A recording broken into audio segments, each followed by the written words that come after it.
Welcome to the Fortified Life podcast, where we learn how to develop a dependency on Jesus in the marketplace.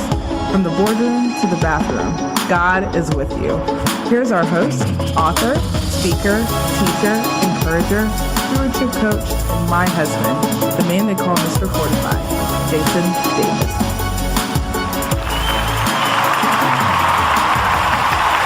What's going on, everybody? What is going on? Welcome to the Fortified Life podcast. My name is Jason Davis, aka Mr. Fortify, and I'm excited to be back for another episode. Here on the Fortified Life, we talk about how we build our dependency on Jesus and the marketplace. And we do that by bringing guests on who are unashamed, and they are actively, I say actively, they are listening and hearing from God and making kingdom decisions day to day, whether blue collar, white collar, whether they're an influencer, a CEO, an author, a coach, they're doing it. And we can learn a lot from their stories and their experiences. And it's no different tonight. And I got to tell you, tonight's going to be awesome, folks. This is a powerful woman of God that is our guest tonight. But before I bring her on, let me introduce her to you. Nakeisa Jackson is a registered nurse, author, speaker, and ministry leader of Flow Connection Ministries. She is the founder of Aniyah Space, an organization dedicated to helping women living with HIV. She also coaches women on how to develop their relationship with God, to walk boldly and confidently in what they have been called to do. She reached these women through coaching, blogs, her podcasts, her YouTube channel, and events. Ladies and gentlemen, please welcome to the Fortified Life, Miss Nakeisa Jackson.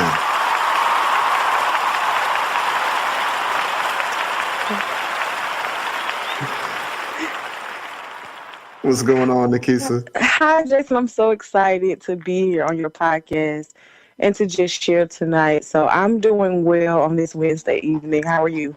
I am good. I love it, Nakeisa. This has been a long time coming. Folks, you all just don't know, Nakeisa is one of my favorite people. She is a powerhouse, and prepare for some wisdom to get dropped tonight. So, Nakeisa, God has graced you to have your hand in so many different things. You know, being a registered nurse, author, a speaker, a minister, and the founder of a nonprofit. But Nakeisa, it wouldn't be right if we didn't take a trip back. One of the most powerful things about your story is your testimony. So just unpack that for us a little bit, how your testimony plays a role into everything that you do now. Yes, so I would love, that's a really great question. And just thank you for the accolades. I feel like you do a lot too. So it's always good to watch what you do, because I know, like, okay, I'm not alone in this and all the things that God has called me to do. But I will take it back to where I first started even thinking I had something to share. And so this was my first year of college. And I'm 18 years old. It's my first time being out of my parents' house, and I'm just excited. I go to school right down the street to Alabama. I'm from Georgia, originally from Atlanta, and I still live here. And I went to Alabama. I went to Tuskegee. I had a good time. It was a really new experience. But in the middle of my first year, something shifted for me. And what that was I started to not feel well maybe January. It was second semester of my first year. And I didn't feel well, and I didn't know what was going on. And, you know, we're in dorms, so I'm like, everybody's getting sick, but nobody around me was getting sick. I had like flu-like symptoms. And so people were helping take care of me, because I was the only one sick, actually. And a few months later, I went to the health department, where they test you for everything at the health department if you've never been. And I was used to getting tested and doing things like that, because that's one of the things that I was taught in sex education, was to get tested. That's all I knew. So I was comfortable getting tested, and I didn't think anything of it because I had never gotten a call before. So I'm thinking that everything is fine. There shouldn't be any issues. But I got a call back from a gentleman a couple weeks later, And he started asking me these questions. I didn't know what he was talking about. I started feeling confused. I was anxious. And I was like, what is this man talking about? Why is he call? I've never gotten these call back. And so he was like, I need you to come in as soon as possible. So that whole night, I was just like, could not go to sleep because they tested me for everything. So eventually I convinced myself that it was small and he just doing routine so I could sleep. And the crazy thing about this story is that I don't have a car, number one. I think when I went there to get tested, I had got transportation from the school. So I didn't have a car to get there at 8 o'clock in the morning. So I had to coordinate some stuff. So I'm asking people. I asked somebody for their car, and then I asked somebody to drive me because I had a license, but I just wasn't that good at driving. And I was also nervous, so I didn't know what was going to happen. And I remember I walked in, and I'm sitting in the doctor's office, and they take me to the back really, really fast, like super fast. And I'm like, something's not right. And this man starts reading off these test results to me. And then he pauses, and he says, your HIV results are positive. And in that moment, I'm a 19-year-old girl. I literally just got saved 2 months before I got my diagnosis. And that's the part of the story that sometimes does not come out. So I just got saved. So I just discovered who God really was. Like I just got baptized. So I'm very new to walking with God, new to Christianity, new to this life. And I'm like, what just happened? And I remember this man just continuing to talk to me and talk to me and talk to me. And I got up in the middle of him talking and I walked out because it was nothing else that he could say, because all I knew was what I heard about HIV, that you weren't going to live long, that you like just all these myths, that you were timid, that I didn't think it happened to women. I thought it happened to either like older women or men. I never knew a woman at 19 could get, like, I didn't think it could really happen to me. And so I just remember me walking out and him trying to convince me to go back. So I went back, but it took a few days for him to get all of the information that he needed from me, because it was just so overwhelming because I didn't know where to go. I'm in this small town. It's not a lot of resources. They're not giving me a lot of information. He doesn't have a lot of compassion. I feel like he just wanted to check mark his paperwork.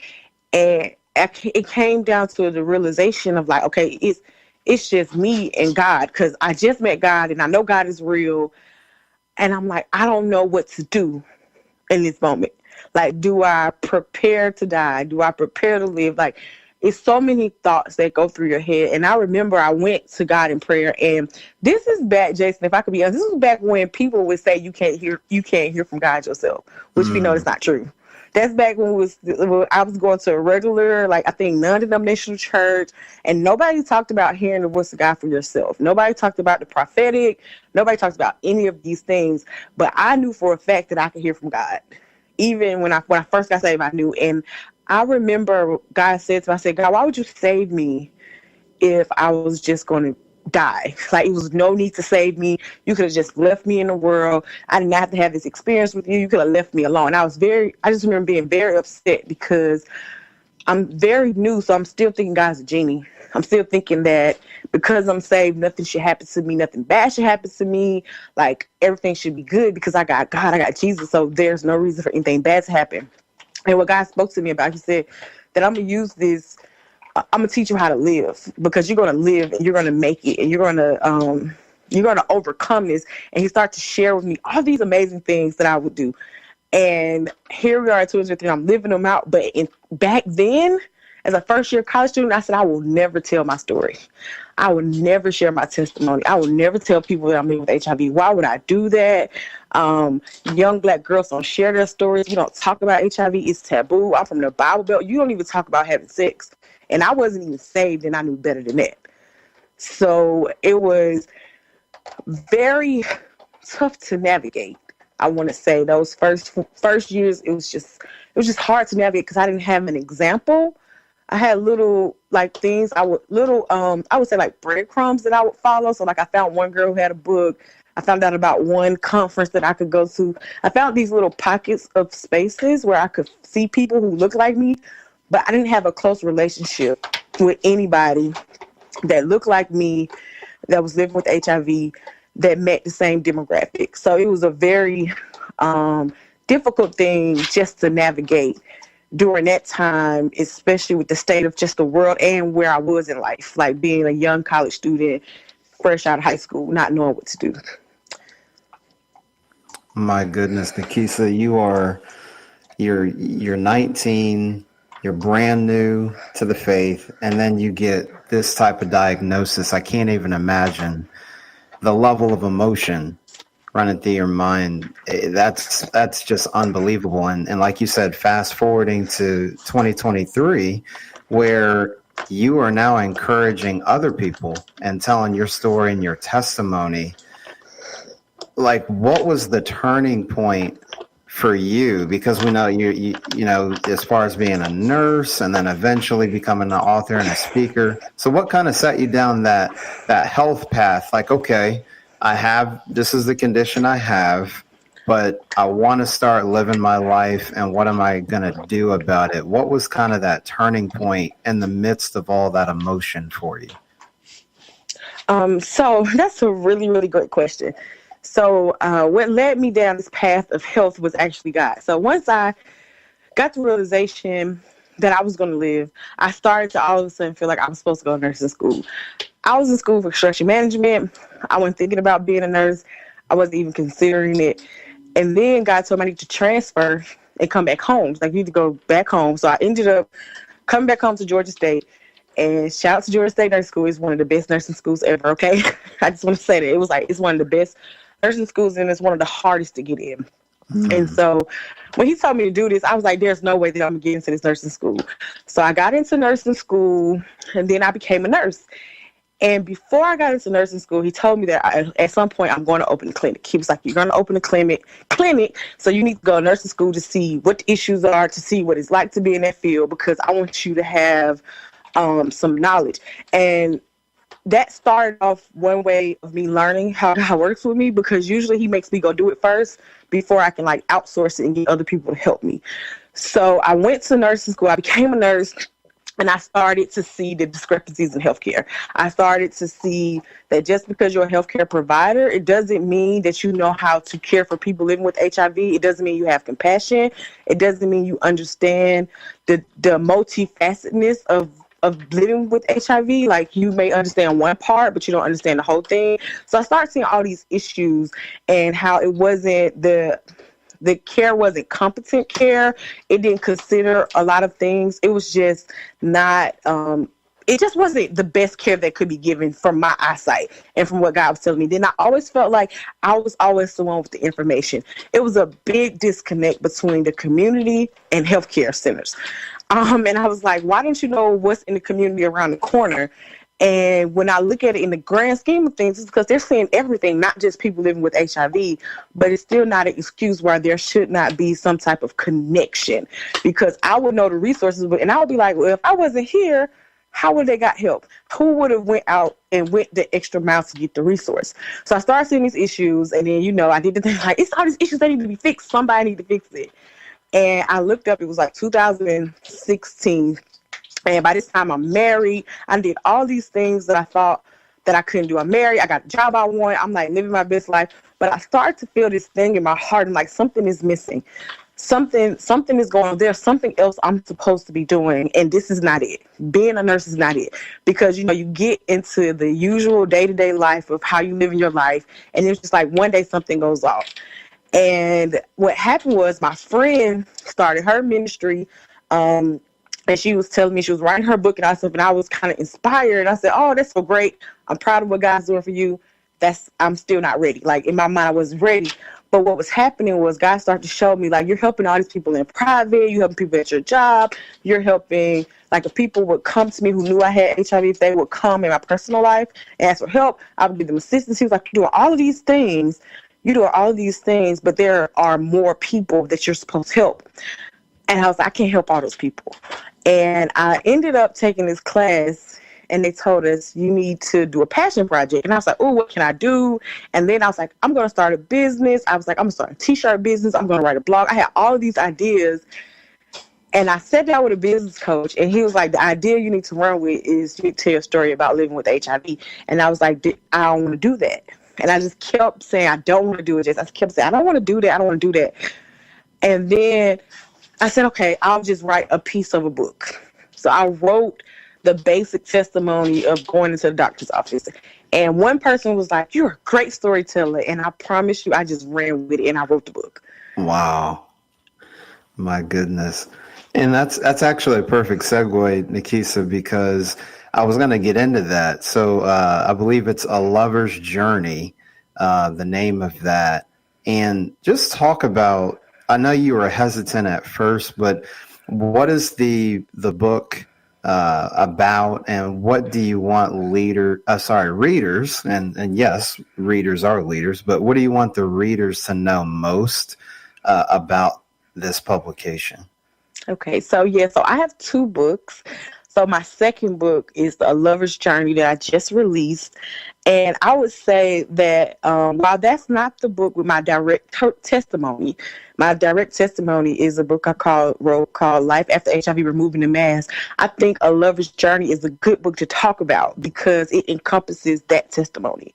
And so the biggest takeaway I want people to know about my book, A Lover's Journey, is understanding that it is a journey and it does not stop. Learning how to love yourself and see yourself in the way that God sees you is a lifelong journey. I don't think it ever stops because once I got this HIV diagnosis, I had to really learn how to love myself more than I've ever had to love myself before, because I know what they were saying about people living with HIV. I know what they said about women, men, children. I knew about the stigma. And I just refused to let that infiltrate me and infiltrate my mind and then stop me from the things that I knew I was destined to do, because I'm in college. I'm going to graduate. I'm going to nursing school. I have all these amazing things happening. I'm not what people are trying to portray. Right? I'm not any of those things as far as what they're saying in the media, what people are saying that don't know me, who just got myths about HIV. So I was like, I got to really learn how to love myself at the core. So the biggest takeaway is really that it is a journey to really love yourself. And this book, A Lover's Journey, will really help you break down love, what God says about love, my own journey of what I used to think love was, and then really just using that to discover your purpose and what God really wants you to do. Because I took that journey and I started that journey, that's how I discovered that I was supposed to start a nonprofit, that I was supposed to write books, that I was supposed to minister, all these things that I don't think I would have been able to do that without love, because I wouldn't have felt worthy enough and I wouldn't have felt like God could have chosen me of all the people he could have chosen. So that would be my biggest takeaway from that book. Love it, folks. You need to make sure you get a copy. I know I've got mine. So Nakeisa, are both books, are they available on Amazon, or where can people get them? Yes, you can get both books on Amazon. And if you go to my Instagram page, I do have a bundle where you can get 2 signed copies and a bookmark and some other things directly from me, but they are both on Amazon. So feel free to go in there and grab your copy. Okay, now y'all heard straight from the author, right? You want a signed copy. She just told you what it is and where to get them. So make sure. We'll have all this in the show notes too. Ladies and gentlemen, so don't worry. You're like, oh man, what did Nakeisa say? Where do I get it? We'll have it in the show notes. And that's the beauty of going back and listening to something on demand like a podcast. Yes. So Nakeisa, there's just so many threads. Every time I've been fortunate to hear your story in multiple contexts over the years. And what I love is just the resiliency, and stemming from you know, Scripture tells us to love your neighbor as yourself. And so you really went down that journey, and then developing the courage and the boldness. So we have the path of being a registered nurse. Then we develop the courage to write the book. And then you start a nonprofit. It just continues. So talk about just the idea for that and how Aniyah Space developed. Yes, I would love to talk about that. So with my first book, I wrote my first book, Life After HIV Removing the Mask. And while I was preparing for the book signing, I was like, this is a perfect opportunity to educate people. So I turned it into an educational event. I found community partners and things like that. And when I finished the event and I got all the proceeds from the book sales, God was like, okay, take that money and start a nonprofit. I heard it very clear. I did not know what it was going to be called. I didn't know anything. But he was like, start a nonprofit to help women living with HIV. And that's pretty much all I knew. So it was kind of like one of those obedience things where I have a prior experience in business experience. Because I've like worked for my uncle. I have a family of entrepreneurs. So I know the basics of starting a business. I know how to go find your name and all that stuff. So I did that because that's the knowledge that I had at the current time, right? So I did that. I got all the paperwork that I could get with the amount of money that I had. And I just kind of sat there and I was like, I don't know what to do now, God. All these people are asking me to speak. People are asking me to come out of state to do vendor events, to sell my book. And actually, I think I'm good with just writing the book. So what I'm going to do is I got this nonprofit like you told me to, but I'm going to sit it down, right? I'm going to sit it down because I don't know what I'm doing. And I don't want to look like a fool. I don't want to embarrass myself. And wasn't the book enough? And I was like, the book wasn't enough. It was just the start. You sharing your story about HIV wasn't even enough. Like, it's time for you to take this to the next level. So I said, well, God, like, what am I supposed to do with this? And he was like, he really reminded me of my life experience, what I went through when I was diagnosed, of having to navigate things by myself. I had to navigate the healthcare system by myself. Like, it was a lot of things I had to navigate by myself, a lot of education I did on my own that I did not know prior to my diagnosis because I needed to find out the truth about HIV. I had all of these resources, and because I'm the type of person that when she needs something, she's going to go find it. I had made all these partnerships in the community. So I started finding places. I started finding these women that were living with HIV. And because I shared my story so publicly, which I don't think I mentioned, before I put out a book, I shared my story on YouTube. My inbox started flooding with women. Like women from different countries, different states, different areas, women that looked like me, women that didn't look like me. And I didn't know what to do with it. My inbox got crazy. I couldn't respond to everybody. And I was like, what am I supposed to do with all of these women? And I put them in a group, and I said, I'm starting a support group because that's all I knew. So in the beginning, A Nice Place was just a support group where we went live once a month. It was nothing in person because I did not know what I was doing.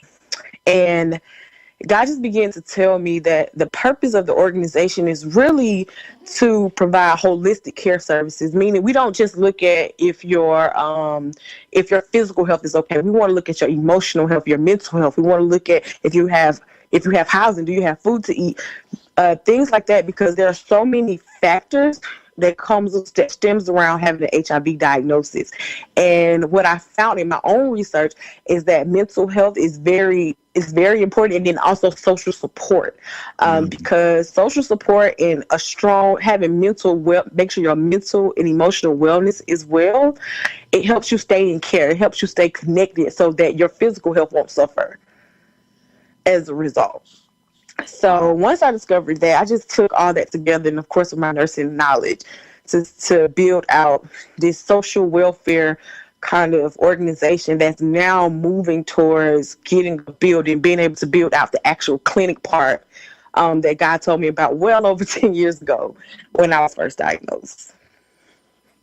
Folks, if you're not encouraged hearing this, then you're just not paying attention. I don't know how you couldn't be moved. That is powerful, Nakeisa. I just never ceases to amaze me. So if those of you've heard of the 7 mountains or the 8 streams of influence. So there's healthcare, there's business, and then you have a nonprofit, and then there's ministry, Nakeisa. So as you're helping and supporting women, knowing your backstory and the industries that you've worked in, how does that help your approach to ministry?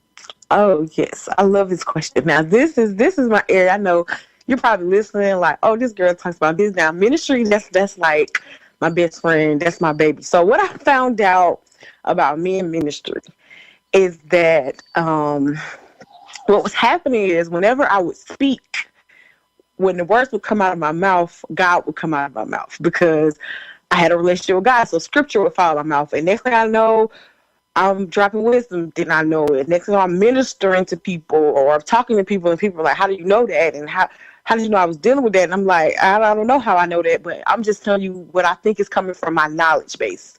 I wish I could tell you something else. I didn't even know that a lot of this was coming from God because I would just be saying it. So I didn't like go pray for a long time, or it was just prophetic. I should say that's the best way to describe it. It was prophetic. And I would say, God, I won't stop talking because every time I talk about you, and that's not my intent. That wasn't my goal. My goal was to talk about something else, but some kind of way I get back to talking about you, and I don't want to overdo it. I don't want to be saying stuff that's not true. I don't want to be responsible for that. And what started happening was, as I continued my journey to love myself, I started to accept that part of me. And I started to say, well, this is who I am. Like, I need to accept that this is who I am. I talk to God and he comes out of me. You can tell when I talk, and it's like, I have to learn how to embrace that part of me too. So the more I embraced it, the more he came out. And I started doing many things. Like, I would do a 21-day. I remember I did a 21-day challenge. And this was outside of my nonprofit. So I would do this like under maybe my book brand or something. So I did a 21-day challenge about how to get redeemed, like how to allow God's love to redeem you. And I was like, I don't know what's going on. I did a 7-day journey to love yourself, like a self-love challenge. I started doing these creative things to help people learn about God, because that's how I connected with God. So I never had a relationship with God where all I did was just like pray or sit there. I would do things like journal. I would do things like just draw and create and write poetry and do different things. And I was like, this is amazing. And God was like, this is something you could share with other people. You could teach other people how to do this. And I was like, no way. And he was like, you can, and I want you to start Bible study. So, Jason, I started in my house. I did Bible study in my house right before the pandemic came.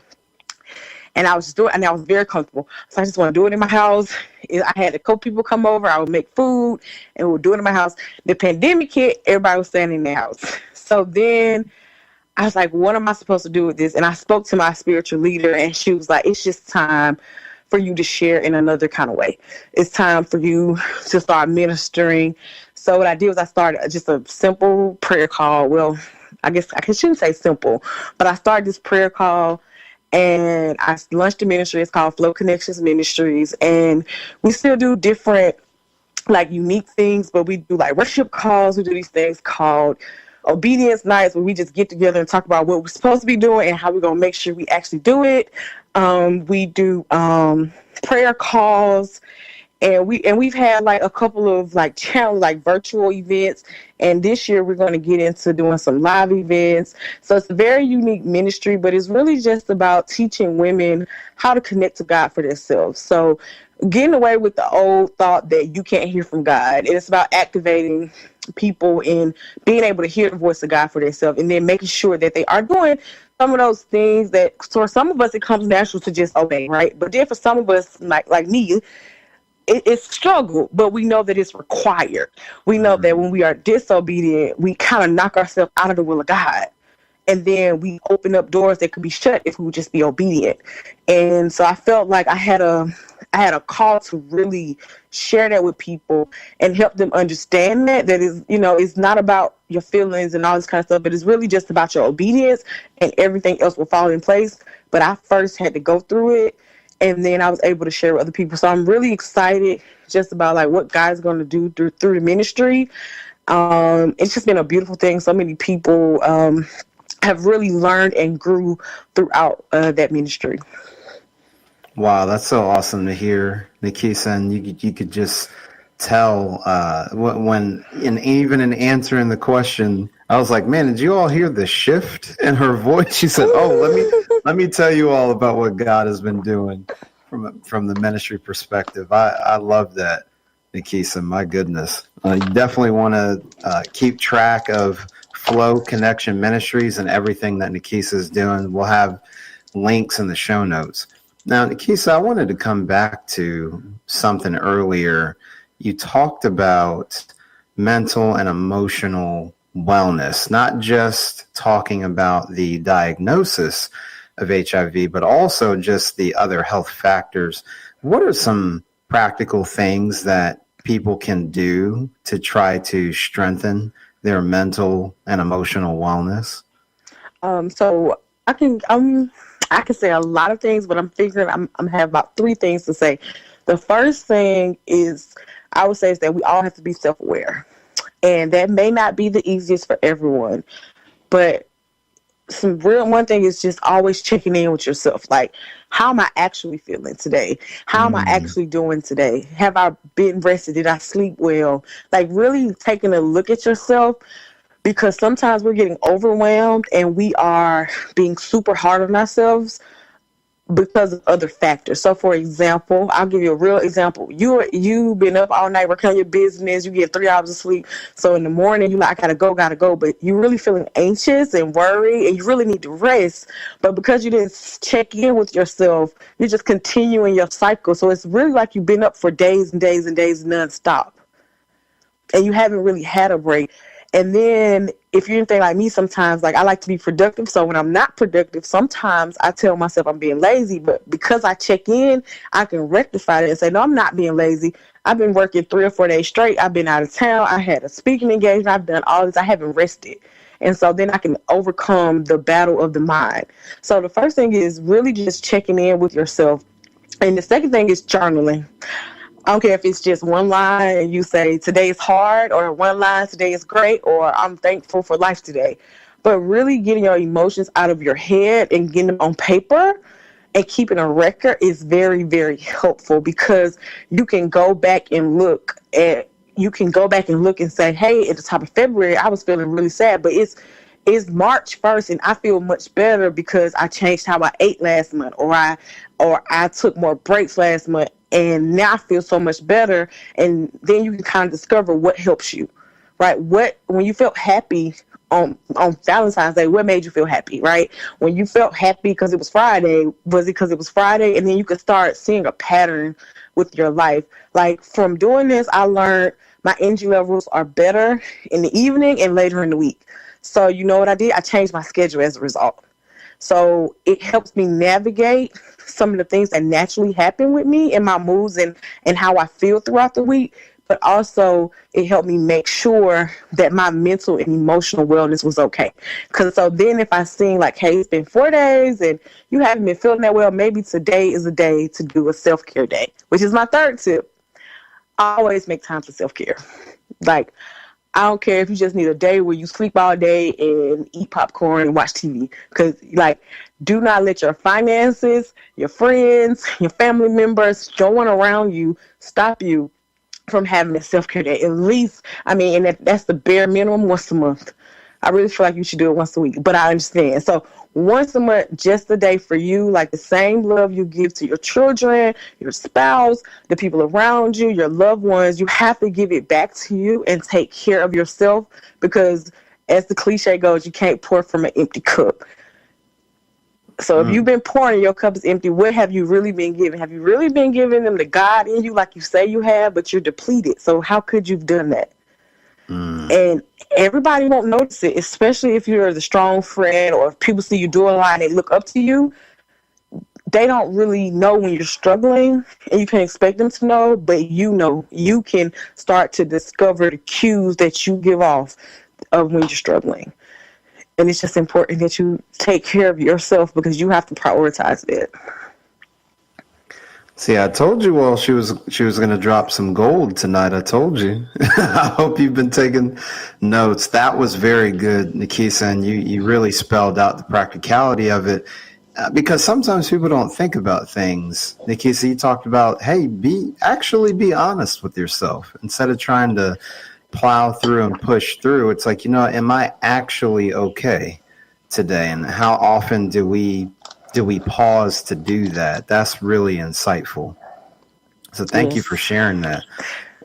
Keisa, one of the things that's been bouncing around in my mind during our conversation is the way that God moved in your life and how you have not allowed the stigma of HIV to prevent you from doing anything God has called you to do. And you've been very transparent about that journey. But I wanted to ask you as well, what's maybe some of the biggest misconceptions about HIV. I feel like it's so polarizing with rumors and there's a lot of chatter, but what are some things that we don't know about it that we actually should be more considerate of and be more knowledgeable about? Okay. So my favorite thing to teach is something called U equals U. And it means undetectable equals untransmittable. So the biggest misconception that people have is that when you have an HIV diagnosis, naturally you're gonna you can transmit it, you can give it to your children, and all these things. But with proper care and treatment, you actually are unable to transmit HIV via sex, and also to your children. So you can have HIV negative babies, HIV negative partners. And so that's a very important point that I like to share. And this has a group of people living with HIV started to really mobilize this movement around 2015 or 16. They started to really share about it and speak out loud about it because it had been around for a while, but it had not been publicized. So it took a lot of HIV advocates coming forward and starting these campaigns to share about that. So that's the first thing I want to share, that's the biggest misconception. So you can go on and have children, and it doesn't really, if you don't allow it to, it won't stop what God has for you, right? And another, I think, misconception is always about how HIV is transmitted. So I'm just going to wrap this in a nutshell. It's important that you get educated. Like, go learn the fact you can't get it from shaking hands, sweat, hugging, sharing eating utensils and things like that. That is not a route of transmission for HIV. So you got to really educate yourself, because education will kill stigma, and it does not matter where you sit. Meaning, if you're HIV positive or HIV negative, it doesn't matter where you sit on either side of this fence. You can still go out and educate yourself and then advocate for another person, because you never know. I remember I said this before. It could be someone in your life right now that's living with HIV but has not shared with you because of your own biases and how you are and your rigidness, right? And not being open-minded. And this person probably really would want to tell you, but when we aren't seeing someone who's open-minded and caring, it could be really hard to disclose information.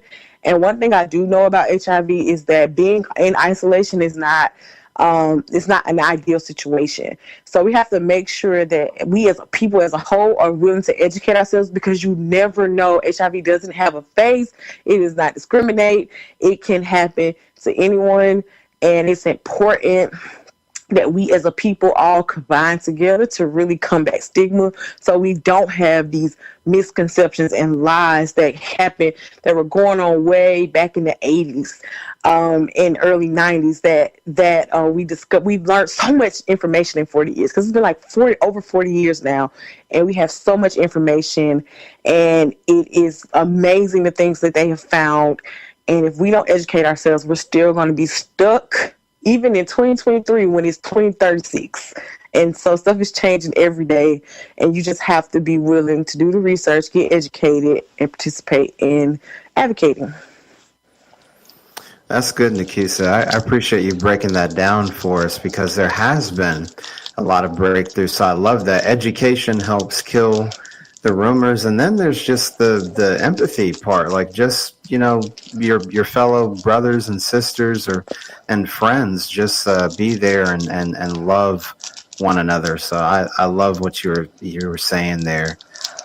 Nakeisa, you have so much going on because God has graced you to be able to handle it. And I know you've questioned, oh man, Lord, you want me to do this and do that. I share that sentiment with you at times. But Nakeisa, what would you say you're most excited about for this upcoming year in 2023? And this is going to be something that I've kind of shared and teased a little bit on my Instagram, but I haven't actually shared. So I'm excited to share it here, because I finally finished my step 1 in obedience to this. But what I'm most excited about this year is just creating content and producing content. So I have written some poetry, And apparently, I kind of feel like you, Jason, it has to be an album.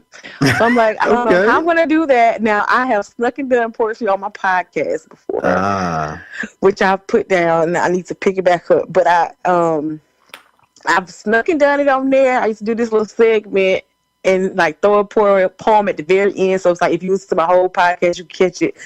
And I did it for like 2 years. And then God was like, no, it's time. So he started telling me last year. So I finally got to the 10th poem because he was like, just do 10. He gave me a theme. And so it's going to be entitled, I Am Not Fragile. And it's going to be 10 poems behind some beats. And so I haven't got really far in it, but I'm really excited to get that out. And also I wrote a play and I have more books to come. So I'm just really excited to create content.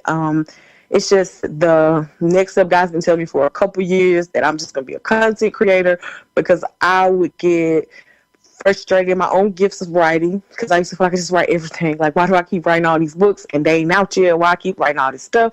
It's not out yet. Why I'm creating all these things? And God was like, this is the year to produce a lot of things I created in years before.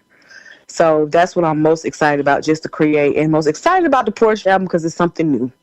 I've never produced music before, so or portrait music and behind it. So I'm excited about it. And I'm excited for you. Listen, folks, people debut things here on the Fortified Life. It's about the third or fourth time somebody was like, wow. Well, Jason, I'm going to go ahead and I'm going to break this here. So listen, that's why you all got to tune in. You never know what our guests are going to bring. They bring freebies and debut books and podcasts.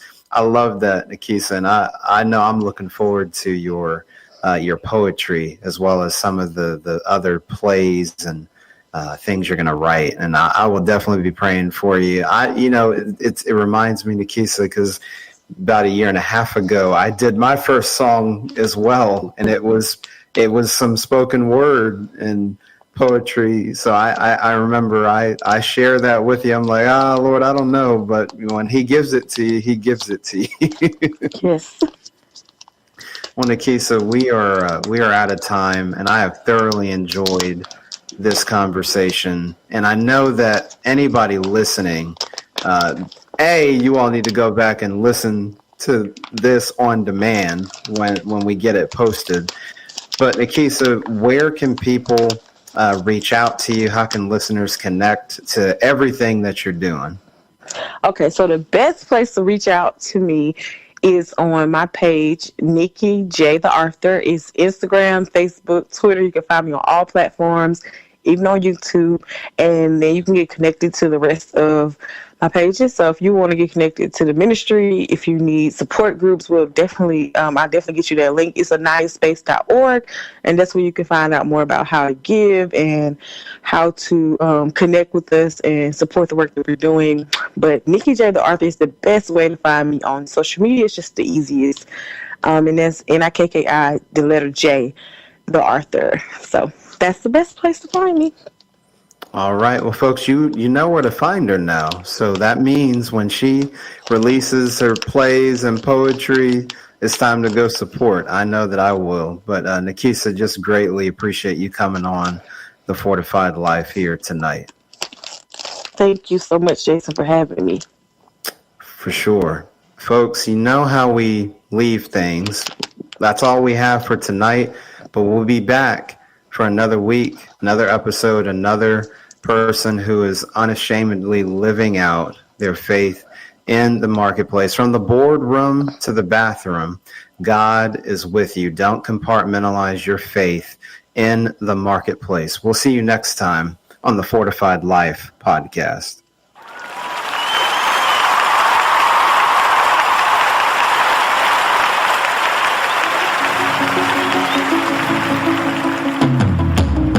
Thank you for listening to the Fortified Life podcast. You can catch us live on Wednesdays at 8:30 p.m. Eastern Time and on demand. Check out fortifiedlifepodcast.com for more details. To learn how to live out your faith in the marketplace, grab a copy of Jason Davis's book, Fortified, Being Rooted in God's Plan for Work and Business, available on Amazon.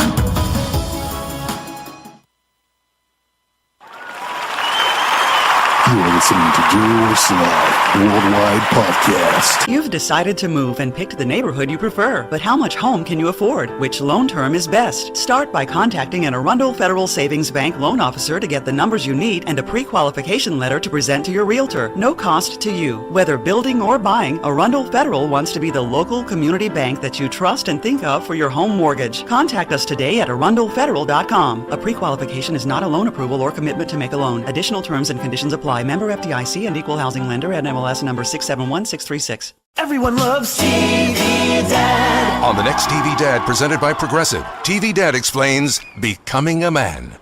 Son, it's time we had the talk.